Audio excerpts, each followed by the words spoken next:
Goedenavond allemaal, hier zijn we weer met ergens in de 30ste aflevering van Steent Margonair.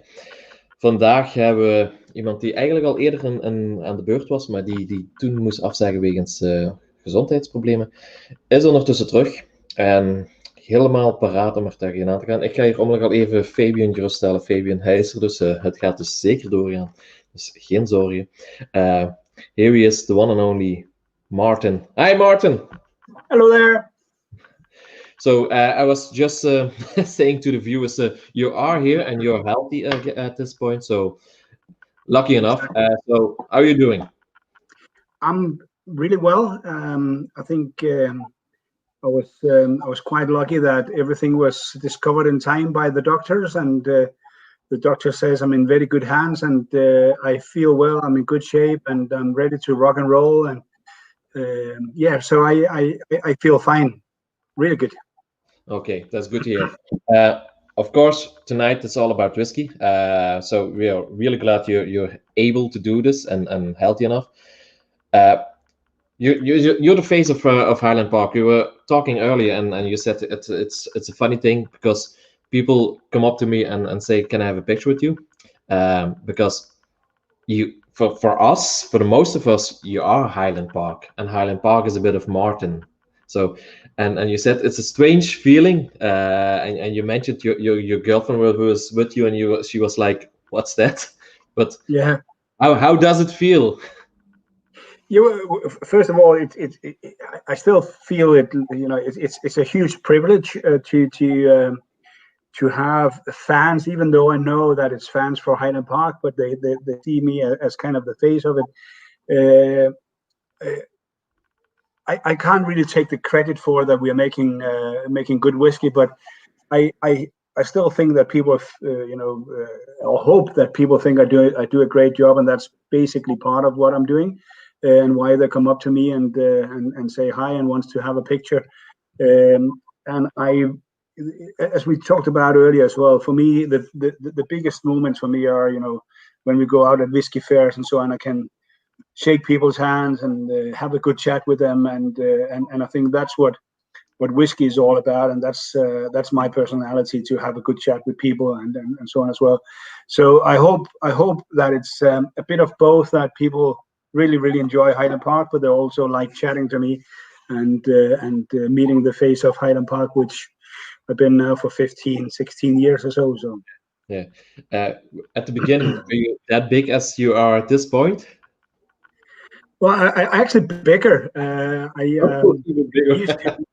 used to be about 135 kilograms and was bench pressing about 190 kilos when I was a power lifter. But then I went back to start boxing again, or coaching and so on. So I lost a little bit of weight, but I can still lift a bit.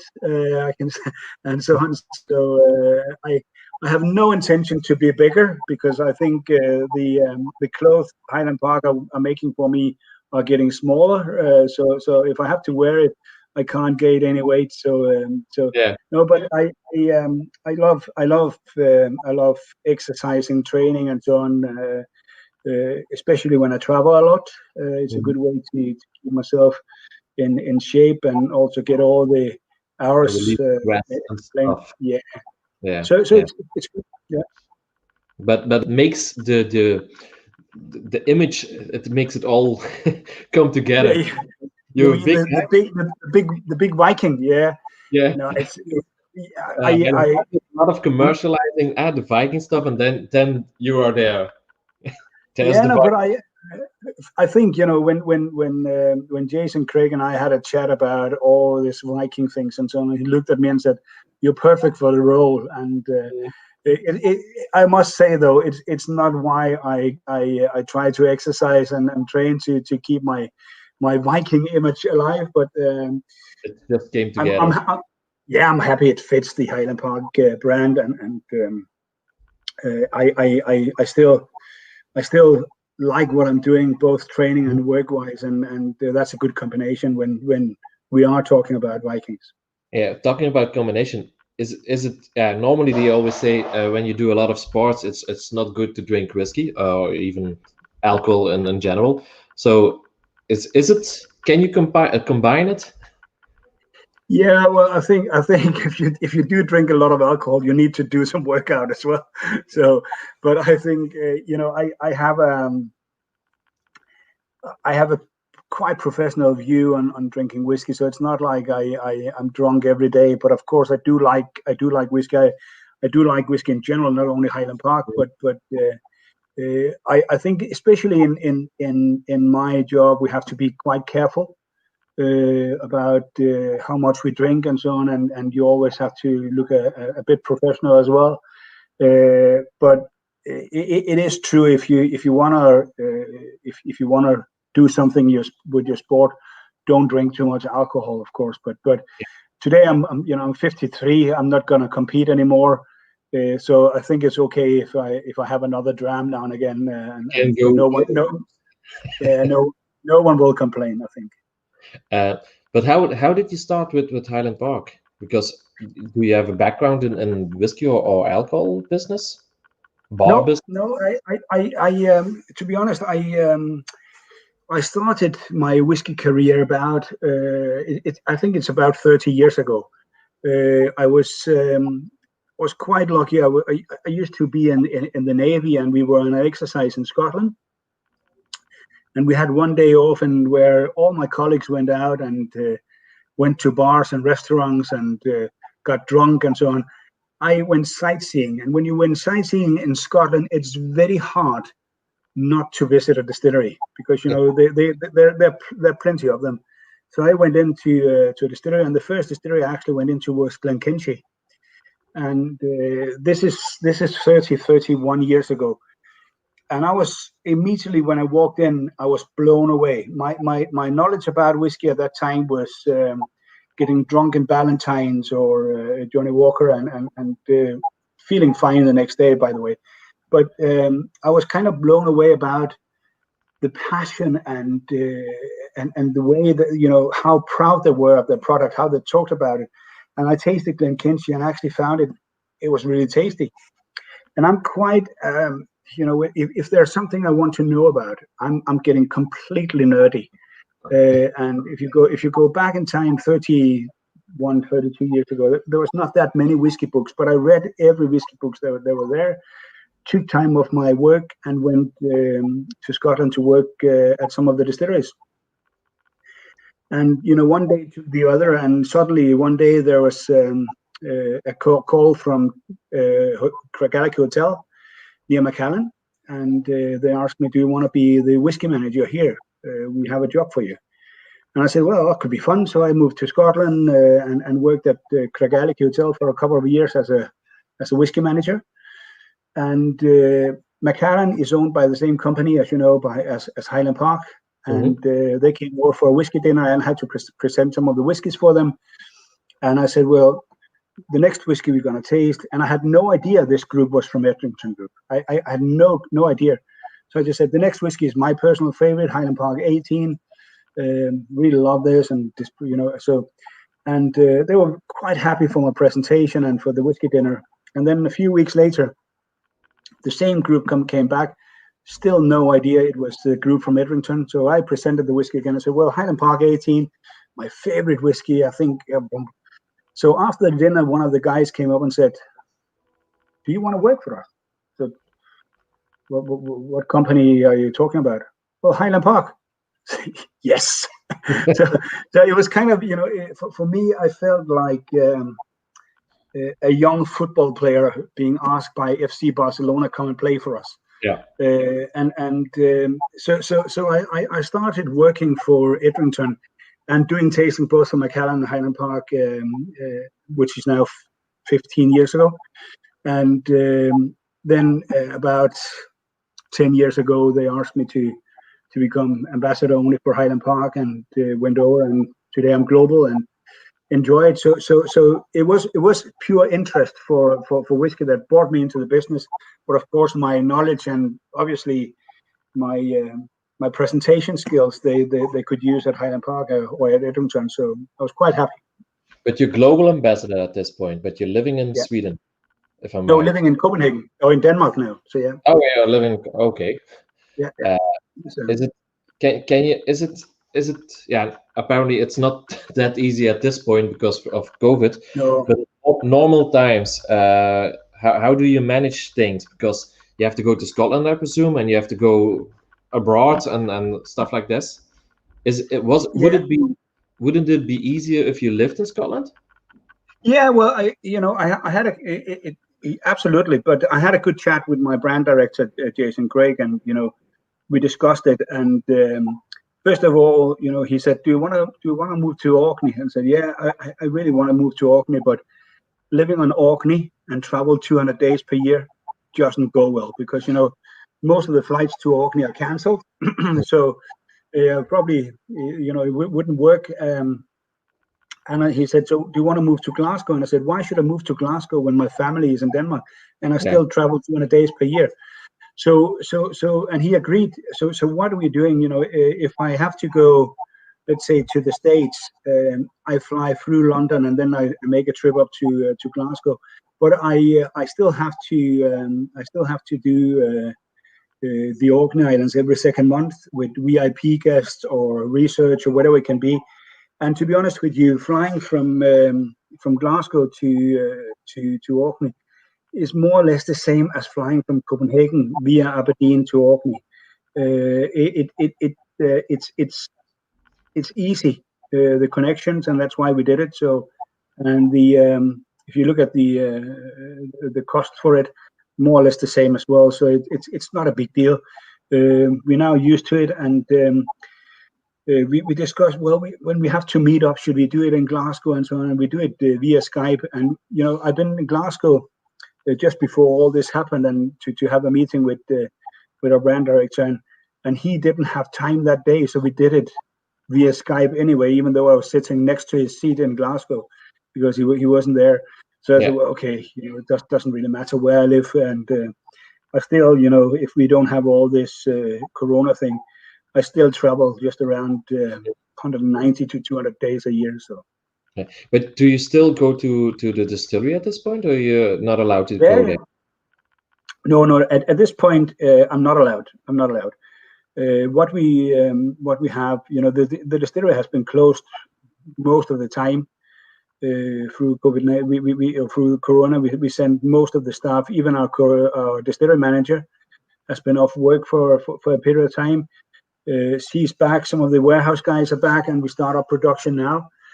Slowly, and of course the very first thing that will happen when they open up for flights to Orkney and so on again is definitely that I'm going up to see how everything will be in Orkney. But now no, we can't. Even my brand director can't really go to Orkney as well. So it's you all have to do everything from home. Yeah. So, but we managed so far, and it's one of the things when you're located where you are, as with Highland Park and Scapa as well. It is a bit remote, and it takes some public transportation to get up there unless you drive yourself and take your own ferry or whatever. But it's something we have. Our staff at the distillery is amazing, and our distillery manager is unbelievable. So we know that the distillery is in good hands, and everything is working well. Okay.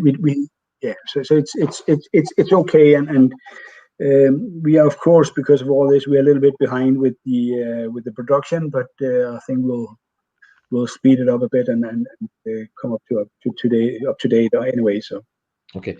Talking about Highland Park, we need to show this one, of course. This distillery. It's a fairly old distillery, if you look at the history books. Is there a lot of changes between then and now? Yeah, well, we were established, or we were founded in 1798 by a man called Magnus Jørgensen, and Magnus distilled on the same site as Highland Park. You can still see some of the the first kind of kilns he made, and we reckon that Magnus would probably have been producing about 200 to 300 liters per year.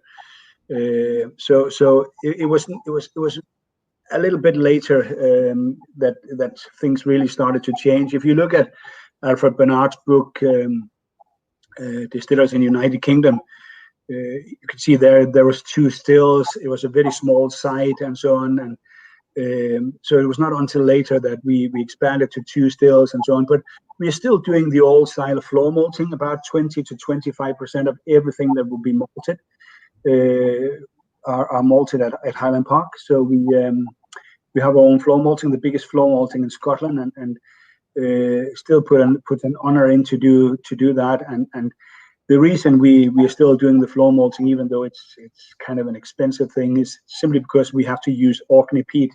Yeah. And if you look at the logistics and travel, transportation with peat down to the mainland to Baird's Mold or Simpsons and whatever, it would very quickly cost more or less the same cutting peat, getting it down there, and so on. So we like doing that ourselves and puts an order into that. And the funny thing, the guys at Highland Park, they really love doing it.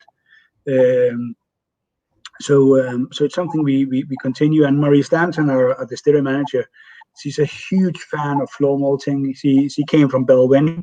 Belwenny do the floor malting as well. So she really loves having that in her procedure about making Highland Park. So in that way, nothing much have changed. What have changed, of course, is the yeast types, the barley types through many years. The water, of course, have changed.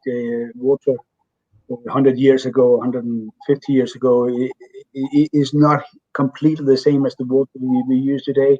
So there's a lot of things you look into. The peat probably have changed over years as well. But when we talk about production, of course, a few more computers has been installed.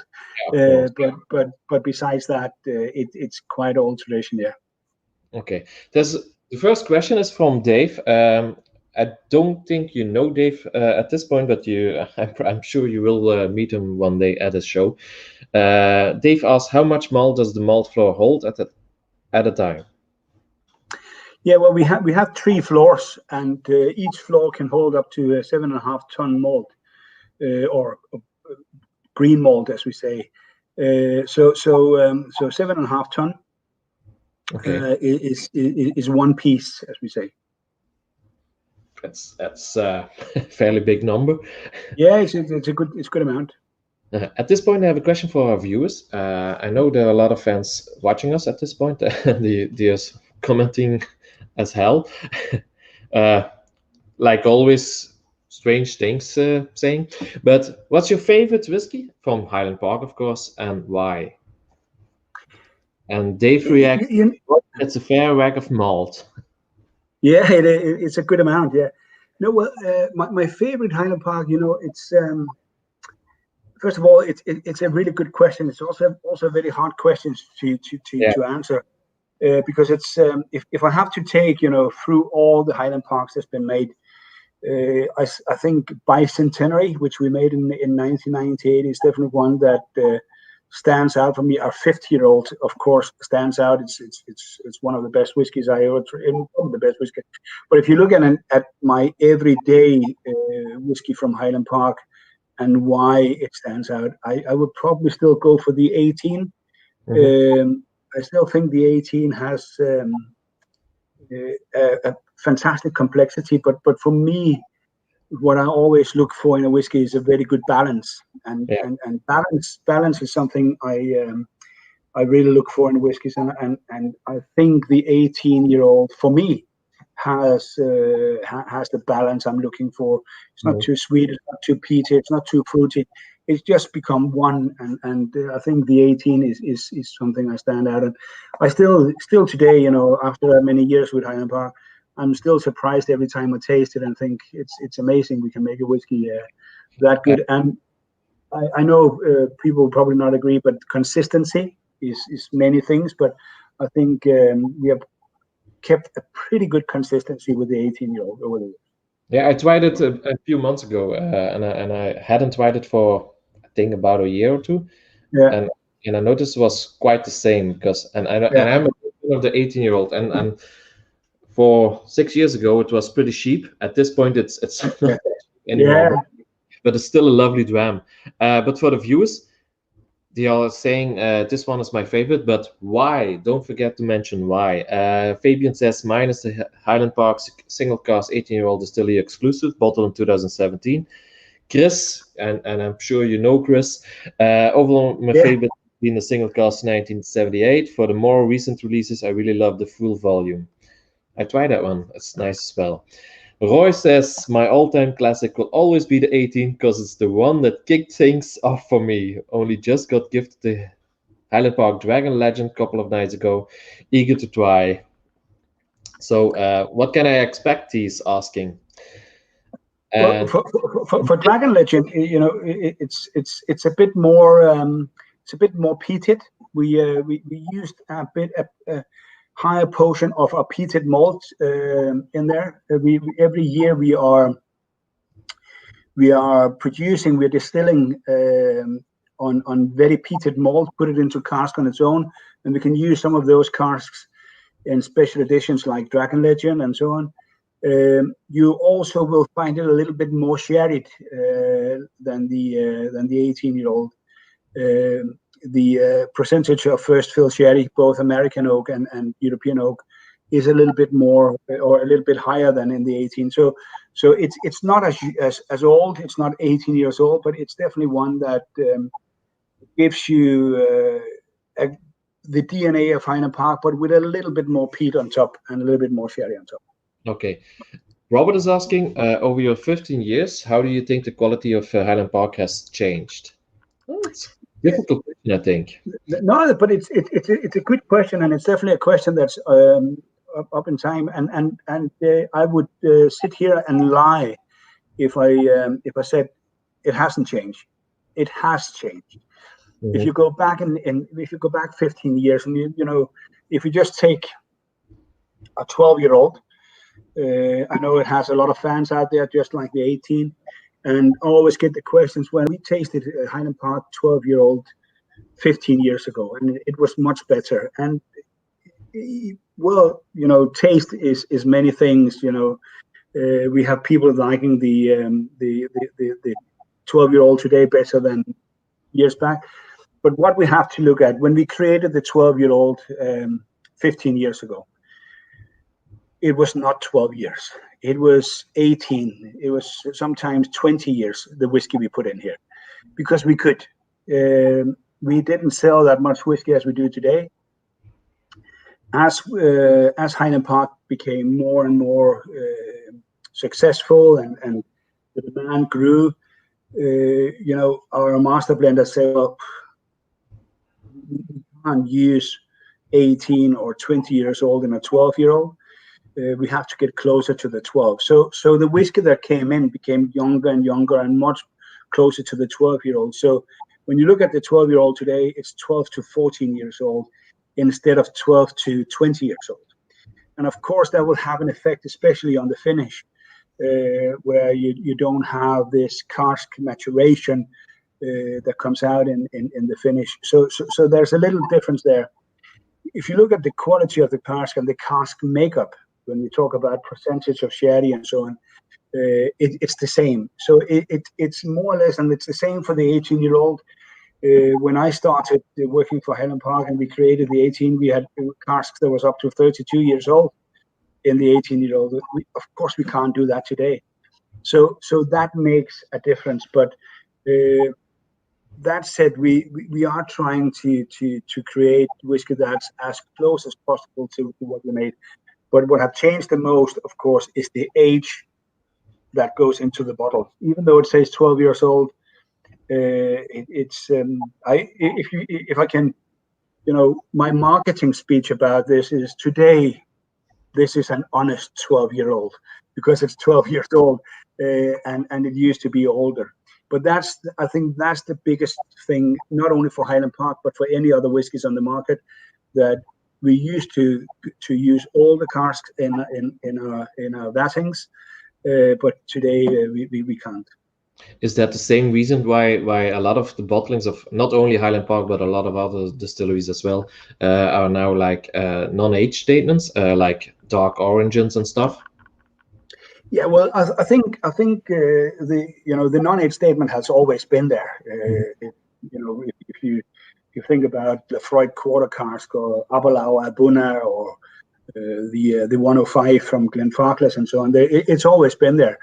But I think when it really boomed, it was because there was a lot of cask missing from the Scottish warehouses. If you go back between 1983 and 1993, where there was a lack of whiskey production and 20 or so distilleries were closed down, and Highland Park was only producing a couple of days a week and so on.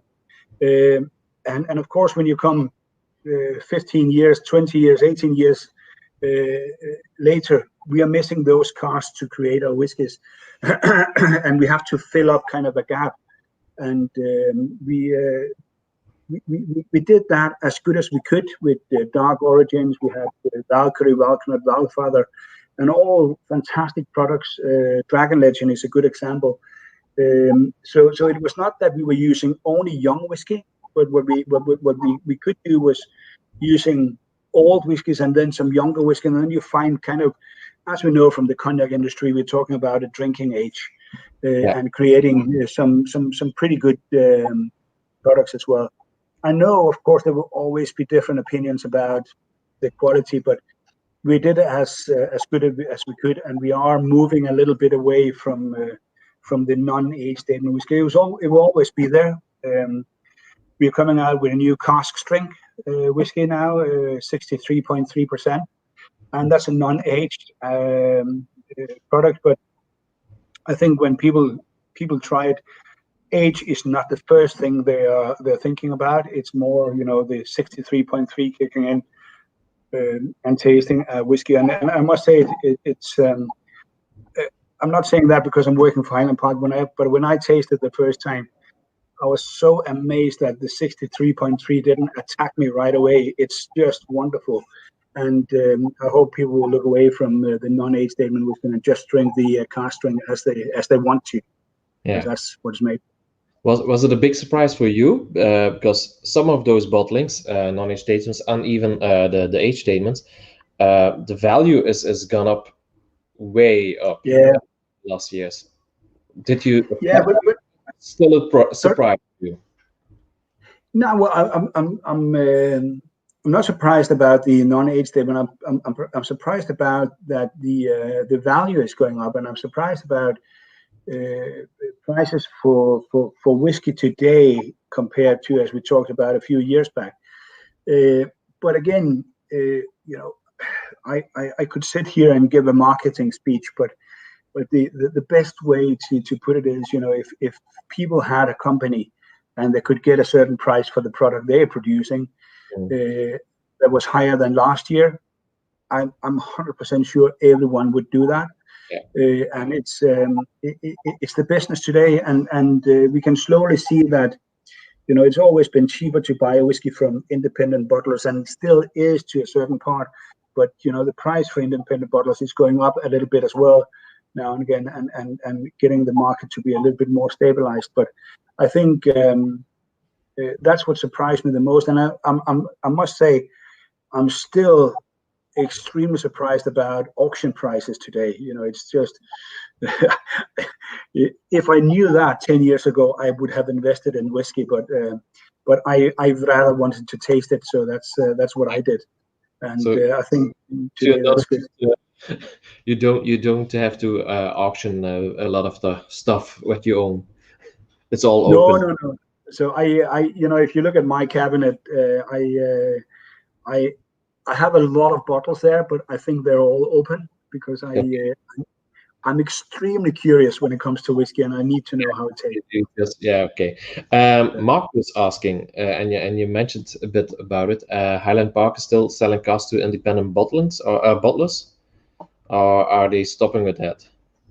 Yeah, we don't. We not officially saying that. It's a tricky thing. If you see Highland Park from independent bottlers, you'll also see that it has a certain age. So what we did in the past, we filled casks for independent bottlers, and it was mostly the independent bottlers' own cask that we filled.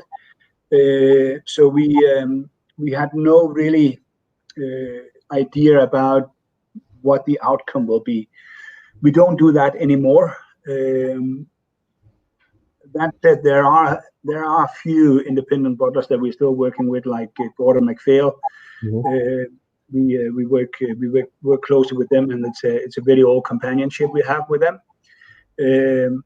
But if we sell cars to all the independent bottlers today, no, it's very few that get the chance to bottle Highland Park. But what we do are, we do sell cars ourselves, everything from firkins and up to hogsheads. Now and again, a couple of times a year we put it up. Okay, Joran is asking, I might be wrong, but there are a lot of independent bottlers of Highland Park of mid-2000. Any specific reason why a lot of stock was sold to Signatory Vintage, for example? No, I think if when you find a lot from Signatory, I think it was just Andrew Symington being a completely fan of Highland Park at that time, and I must say, there's a lot of fantastic independent bottlers, but Signatory is one of the one that I put and rate very high. Some of the cars they have from Highland Park are amazing, and if we could buy them back, we would, because they are amazing. So, but Andrew has always had a good eye to Highland Park, and his cars is amazing. Okay, another question from Rian this time. What about the story of the Highland Park Shield? The Highland Park Shield. That's one of the older ones, isn't it? No idea. Sorry, I can't help you. No, we had the Keystones coming out, and then we have the sword coming out. The Highland Park Shield might be. Can you help me out to have a picture of it, just for me to get my memory back? Fabian says Keystones. Oh, the Keystones. Yeah. So the shield there. Yeah. Well, we made the 5 Keystones, and apparently this is number 2. He says. Sorry. This is number 2. He reacts. Yeah. From the floor malting. Yeah. We started out with Hobbister, and Hobbister was a whiskey I made. And then we came out with Shield. I was talking about the floor malting. It was the 5 Keystone we had, and it was amazing how the Keystones came out. And I actually have it here, if you want to know the cask makeup and all these kind of things, because we kept that a little bit, can we say, hidden away. But let me see here, Keystone. By the way, Martin, there you go. There goes your image. Wearing glasses. Yeah.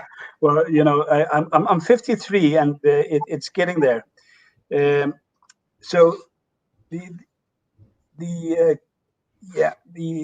Shield was, as everyone else, was a non-age statement, and one of the younger ones. But we used about 50% first fill European oak to give it the flavors, and then the rest was refill, predominantly American oak refill. And I think it gave it a good spicy nose to it, and it gave us what we were looking for was actually this taste of green malt. As when you come in and get this beautiful kind of moisty notes that come in, and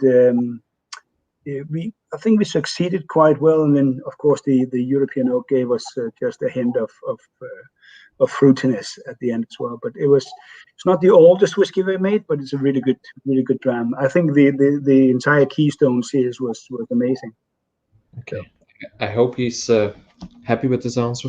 Fabian is asking something completely different.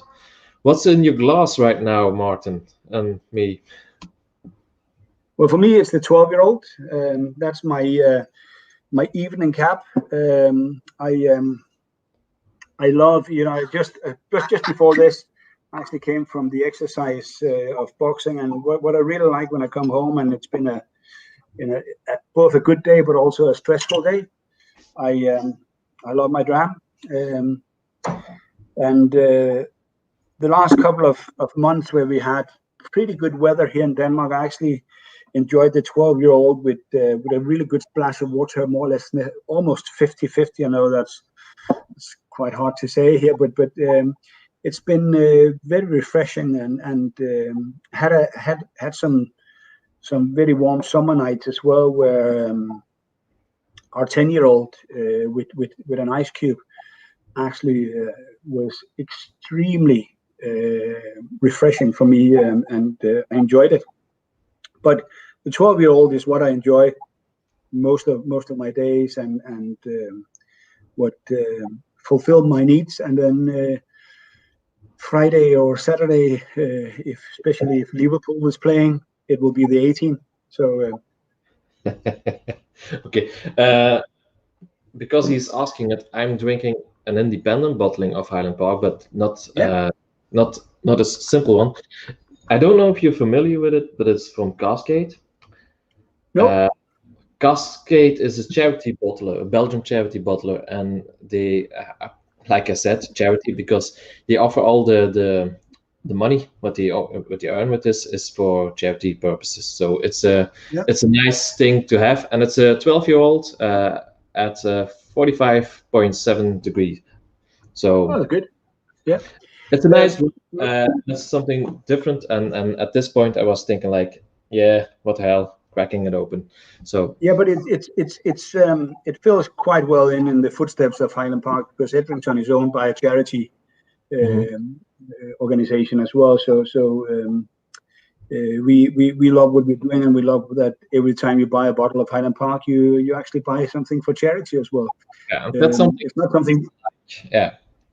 Yeah, it's not something we can go out and advertise, but it's definitely something that makes my job even better.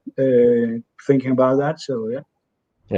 Yeah. Something I noticed at the independent bottler scene, mostly there on the label is mentioned Secret Orkney, and because Scapa doesn't do a lot of bottlings in general, people mostly it's Highland Park, but and then of course there are the bottlings with have like this one of Highland Park. Why is there a difference? Yeah, well, some casks were sold where it was not allowed to mention Highland Park, but as you say, Orkney and people are not that stupid, because they can go back and see when did Scapa actually produce, when it was closed down, or but it's fine with us, and some other can write Highland Park depending on where and when they bought the casks.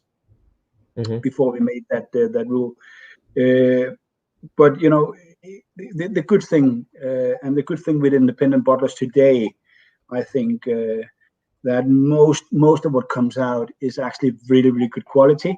Yeah. We made research, and I think it's probably about 12 years ago now, and it was a research made by some other people from the Scotch whisky industry that about independent bottlers, and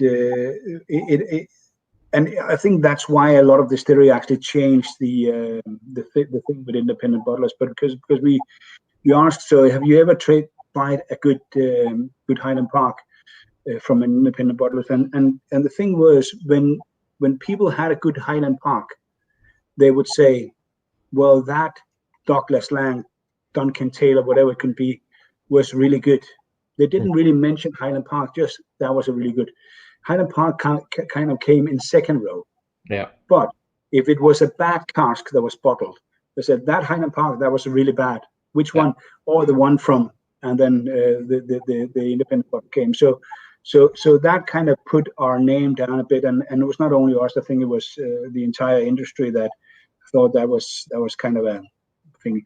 But I think today, the people that sits and collect or select the casks for independent bottlers and so on, and my good friend Mark Watt, that used to work for Cadenhead and now have his own company, was excellent in doing this. He was absolutely amazing finding the casks and I think today you see more and more of his kind working, selecting casks, and that's why it's very rare you find bad casks from independent bottlers today. And I can say that for Highland Park as well, that I've tasted some amazing casks, both from Cadenhead and Signatory recently, but also from Douglas Lang or Hunter Lang, as they call them, and so on. And lots of really good products are out there. Of course, it's a competition to us, but I still enjoy it, and it's still Highland Park. So. But is it a competition because you don't earn money with it, but on the other hand, it's good commercial thing, because when they do a lot of good bottlings, it's like, oh, this is Highland Park, and it's like, I need to try the normal ones. Yeah, so I think it's something, and today we have much more people interested in whiskey than we had 20 years ago, and people, of course, want to try both independent bottlers, and they want to try single cask from us, but also our core range and so on, what comes out. So it's not something we look at as big competitors, but it's something when people say, why are you not selling to independent bottlers? And it's simply because today, because of the demand for Highland Park, we try to keep as much of our spirit and cask ourselves, because we can actually use them ourselves. Yeah. I don't know if you can answer this one, but there are a lot of independent bottlings of Highland Park, but not so many of Macallan. No. And it's the same group. Is there a reason where they're not allowed to sell their cask, or is there another reason? Yeah, but first of all, we have to look at Macallan. Macallan came quite late into Highland Distillers and Edrington Group. Mm-hmm. So there's a lot of independent bottlers with Macallan before we took over. So when we took over with Macallan and got the ownership, we needed to. Kenny is here as well. Yeah, we needed to make a lot of money. Hi, Kenny. And I think they kept most of the cask for investment, and that's why we today have all these older whiskies from Macallan. They knew right away when we took over Macallan that these casks should be saved, and the thing that went well was right away, in Far East, that they could use everything we produced with Macallan, and later in Russia and so on. So it wasn't necessary to sell the cask to neither blenders or to independent bottlers when Macallan really took off. But there are Macallan from independent bottlers. You just have to go back to before 1995 or something like that. Yeah. And then there'll be some. And probably more expensive. Mostly. Oh yeah, definitely. Because you're working for now at this point, mostly for Highland Park. Macallan came in late, but are you a fan? Are you as big a fan of Macallan as you are for Highland Park? Is it just it's his little brother or sister? No, I like Macallan. I think it's a great whiskey. But one of the reasons they wanted me over to Highland Park was that's where my heart was. That's where my passion was. And it's not that I couldn't talk about Macallan, but if you went to a whiskey fair and you saw a presentation of Macallan and you saw a presentation of Highland Park, there was no doubt where my heart was. And it's still today. I enjoy coming to Macallan, but that's I love the whiskey, but when I'm coming to Macallan, it's mostly because of the people. I really enjoy the people and like the people working at Macallan. I'm very happy where I am now. Very happy that I should only talk about Highland Park today and not talk about Glenrothes or Macallan, even though they're great brands. They're great brands. I think it would look strange, a Viking talking about Macallan. Yeah, and you know, I can tell you a funny story, and it's not to put Macallan down because it's still a lovely dram. But some years back, I think it's about 12 years or so, we hired a perfumist, a very, very kind man called Roger Dove. But we had a kind of a perfume set where we at fairs should use that perfume so people could notice the aromas in the perfume and the Macallan, because they were very similar, like roses and dates and dry fruit and so on. And at that time, you know, it was 130 kilograms. And when you go through an airport and people, you know, you see all these nice girls standing there with this little white stick with perfume on. That was the same we had to do at Macallan tasting, standing there with the perfume. And so people, and I just couldn't do that. I simply just couldn't do that. It was not my thing to stand with these small white papers and let people nose the perfume and then nose Macallan and find the similarities. So I think I'm better where I am now, where I can talk some Viking heritage and where you know, there's a little bit more masculinity in the whiskey when you ask me. Yeah. A few years ago, I did a tasting with Macallan. I was invited for that one, and I forgot her name because it was a pretty lady, but it all came together because it was all about the perfumes as well. It was the number 5, if I'm right, for example, and I can imagine if you would do that tasting, it would be strange. Like, but you got it would probably Nicola Riske, probably my good colleague Nicola. Yeah, but see, it makes much more sense that she does it than 130 kilogram Viking standing talking about perfume. So I maybe if it's been on a sword or an axe, but and you know, if you look at credibility, Nicola makes much more.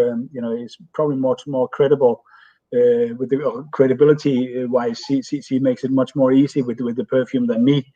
I think vice versa, when you're talking about Vikings, she might not be the right one to stand there talking about the Vikings, but that's how it is. You know, we all have our force, and my force is Highland Park and not perfume, to be honest.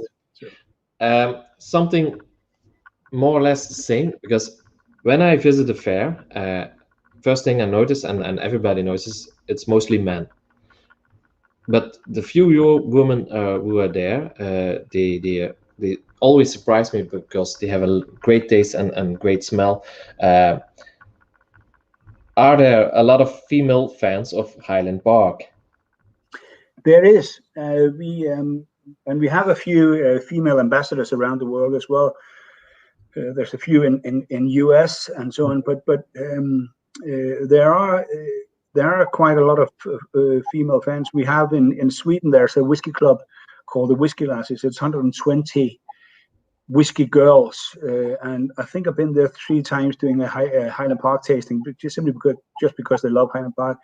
You can see it at fairs as well, that it's a good mix now, probably about 40-60 girls, men, and no, it's not bad, and it's a good thing, and we have lots and lots of female visitors at Highland Park, and for me, I must say I have a girlfriend, so it's not why I'm saying that, but the good thing about having lots and lots of girls in the whiskey industry today, they are bringing something new to it.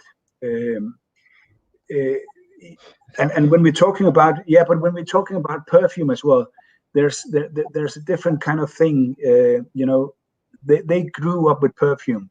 You know, they were 5-6 years old when they started nosing their mom's perfume. You know, we were 20 when we did this and said, oh, we are missing something. You know, because and we didn't really grow up in that or have the same passion for it. So girls started using their nose much earlier than we men did, and put words to the different aromas and so on. So I'm actually quite surprised when I'm out at whiskey fairs and we have these girls sitting there, and I said, let's describe the whiskey, and the girls just comes up with, so many things about what they found, where a lot of men sit there nosing their whiskey and said, whiskey, casks, and that's peat, that's what they can come up with, because they enjoy their whiskeys. The women does as well, but the women also kind of enjoy finding the things they know, and so on. But I love doing the tastings where there are girls, and especially if you can get kind of not a discussion, but a talk about what flavors and aromas we can find in whiskeys, because I think they're really, really good at it. Okay. So we did a lot of talking about Highland Park, of course, but the same question like earlier. What's your favorite whiskey, non-Highland Park? Well, there's a lot, to be honest. I'm a huge fan of. I've always been a huge fan of Ardbeg and Lafroig. I love them a lot, and I'm a huge fan of Cabernet. Of course, long gone, but I simply enjoy that. Pulteney, Springbank.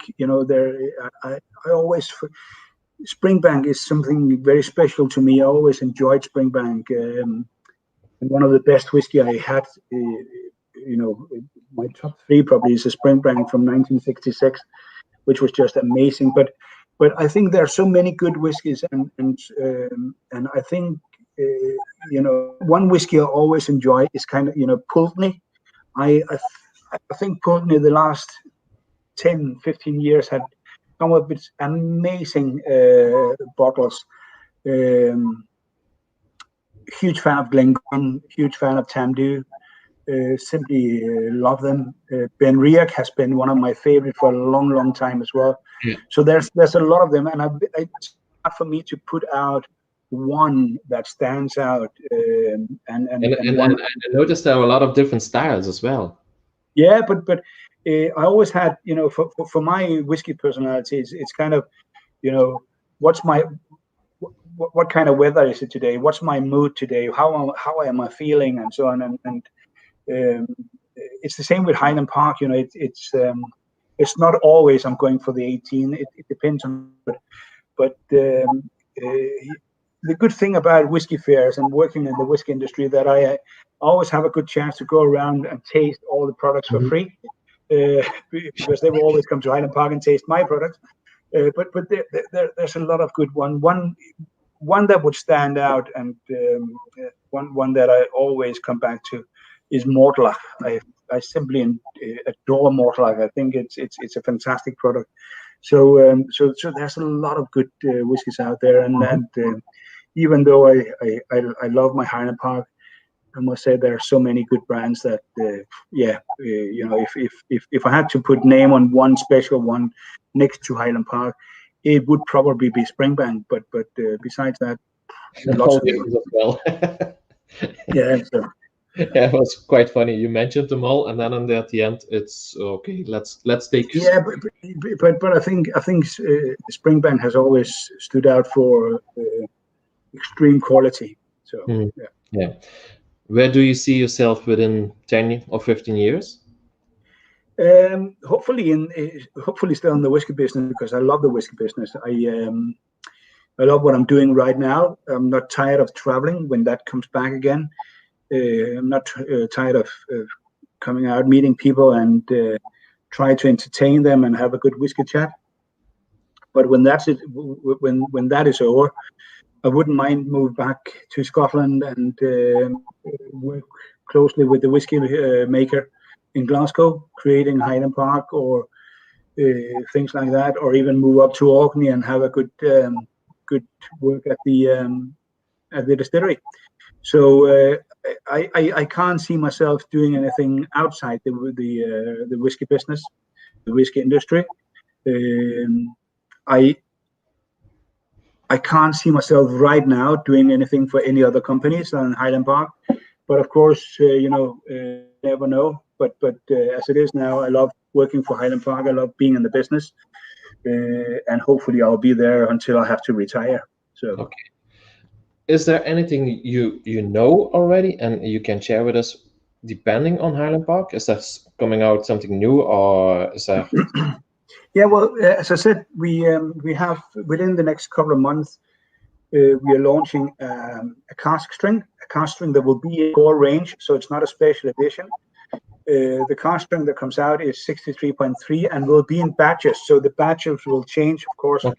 The strength will change, but it's 63.3, and the first batch will be available just around October, November, I think, in all markets. Besides that, there will be a few single casks to some markets, but we're not putting out any special edition in 20 or 21. Mm-hmm. So cask string will be the only new thing. We are working on some older products, but nothing has been decided yet on what we're doing that way. But the new thing will be the cask string that comes out, and one to wait out for. It's absolutely fantastic. Okay, so there's something to look out for. That's good. Is there anything I forgot to ask you, and what you really want to mention to the viewers? Yeah, well, I think keep up the good mood during this Corona. Stay safe, and then it's the time now for you all to try different kind of whiskies, try different kinds of Highland Park, maybe. But besides that, I think you all know your whiskey. It's a world where you will never be 100% done. As I said, I've been working whiskey for 30 years. I will never be fully educated. When people, when I'm out and people say to me, "So you're a whiskey expert?" No, I'm a whiskey connoisseur that loves talking about it because I learn every day. Mm-hmm. And I think that's the beauty about whiskey, that we can never be 100% done working with whiskey or knowing about whiskey. There's always something new coming out, new barley types, new yeast types, new ways of production. I just went through a few classes with Scotch Whisky Research Institute, and there's so many things that comes out now, with wood and so on, that we can learn about. And I think for all the viewers out there and the whiskey fans that really want to know about whiskey, give it 100%. Read, taste, whatever you can. It's a wonderful, wonderful world, and most important, the people both working with whiskey, but the people enjoying whiskey at whiskey fairs and so on. Wonderful people, and I can't wait to get out there. Oh, nice thing to hear. Fabian has one question left. Is the Dark Origins in the core range? No. Dark Origins is discontinued. Dark Origins was one we did some years back. In 2014, we launched it. It was a whiskey we launched to take away the pressure a little bit of the 18-year-old, because we had a lack of the 18. We succeeded very well, but it was a whiskey that was extremely expensive to produce because the amount of first fill sherry cask was so high. And it reached a point where the age of it came up where it more or less was competing with our 18-year-old, which was not what we wanted. It was something where we wanted people to buy it and take away a little bit of the pressure. But then when the 18 came back and we still had the Dark Origins there, it was kind of a choice we had to make. Should we take it out and focus on the 18? And we decided that the casks were beginning to get closer to the 18-year-old in age, and that's why we took it off market. But still today, it's one of the Highland Park that stands out. And if we could make it in the same quality as we did at that time, and where it wouldn't affect our 18-year-old, I can promise you we will put it back. But unfortunately, it's not like that. It's not the times for that. Okay. Before we started, I showed you a photo of Orkney, and I really want to show it to viewers. This is all about whiskey in general. It's a small island. It's a small group of islands, but it's still a fair big town. If I see this, I never been there, so I'm not sure, but it looks like. But Orkney is it's a funny place. You know, it's there are 70 islands, and 21 of the islands there are inhabited. You know, people living there. There's about 22,000 people living, you know, on the 21 islands that are inhabited.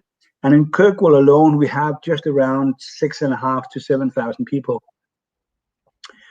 But Orkney has everything. You know, everything you need is within walking distance, and it's a place where if you look at Great Britain, Orkney has been voted, I think it's 4 years in a row, as the best place to live. Lowest unemployment, lowest crime rate, biggest standard of life, and so on. So people really enjoy living there, and it's a place when people come up. You know, I had people coming up, VIP guests from US and so on. You know, when they come up, it's a group of islands full of stones. But you know, it takes about 20 minutes to show them around, and they are completely falling in love with Orkney, and it is a special place.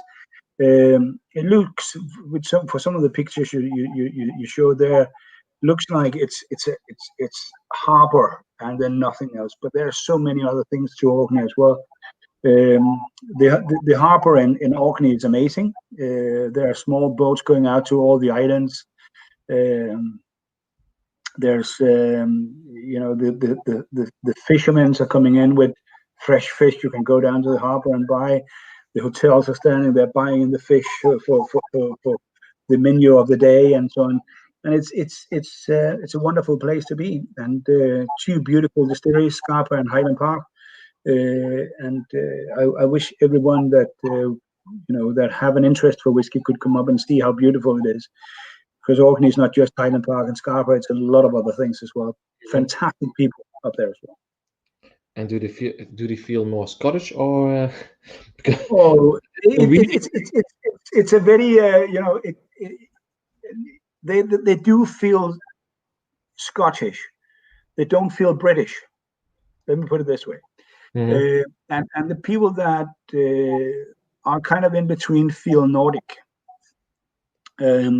You have to realize that 35% of the people living in Orkney can trace their DNA, their bloodline, straight back to the Vikings, to Scandinavia. And if you go up there, you will see that street names and some of the villages up there as well is named after Danish, Norwegian kings. They don't have a Scottish heritage the way as they have on the mainland. It is Nordic, basically Norwegian and Danish.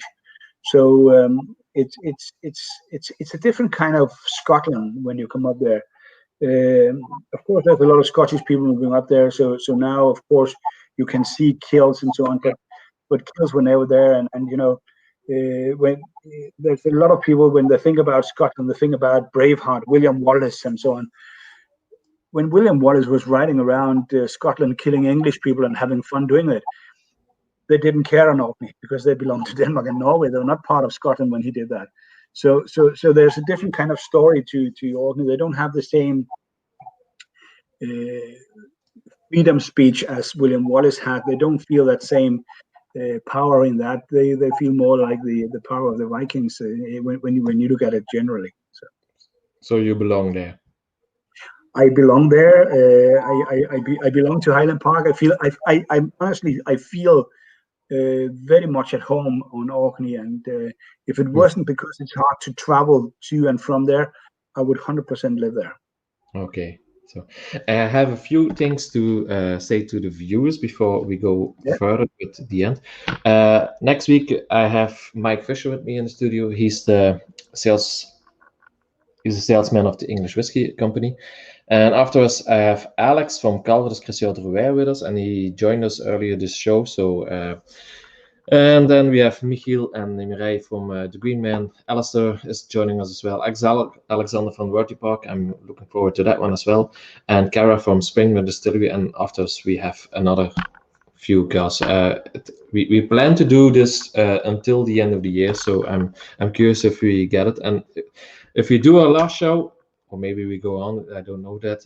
We have 50 episodes in the end. And then I have this to mention. These crazy people will joining me on the Friday 18th September. We do a little tasting, and the look nuts and the R nuts, and I'm pretty sure it will be fun that time. So, and then we come to this part. Martin, first of all, thank you very much for joining us. Oh, thank you for having me. And I'm really glad you did this, and you weren't able to do this the third time, but you mentioned him before, but he switched seats with you, Mark from before Caden had filled in for you, so he did a great job. Fantastic. Well, Mark is fantastic, so yeah. Completely different show. yeah. Even more local, and then Kenny says, "Oh no." So I think he's looking forward to that one. In the end, I think people always want to see this one within a few months. You're standing there doing a tasting. I'm hoping to do one as well, maybe next year on Spirits in the Sky or something like that. But the last word I always give to my guests, so I will go to the back and I see you there, and you have the last word to say anything you want to the viewers and say goodbye. Okay? Thank you. Well, first of all, thank you very much for taking your time listening to me. Hope you got some of your questions answered. You know, you can always reach me on Facebook or whatever if you want to have some of your questions answered. Besides that, enjoy your whiskey. Remember, there are no rules about how to enjoy it. So drink your whiskey as you prefer. And then most of all, stay safe. And I'll see you all in Belgium not so long. Take care, everybody, and thank you for listening.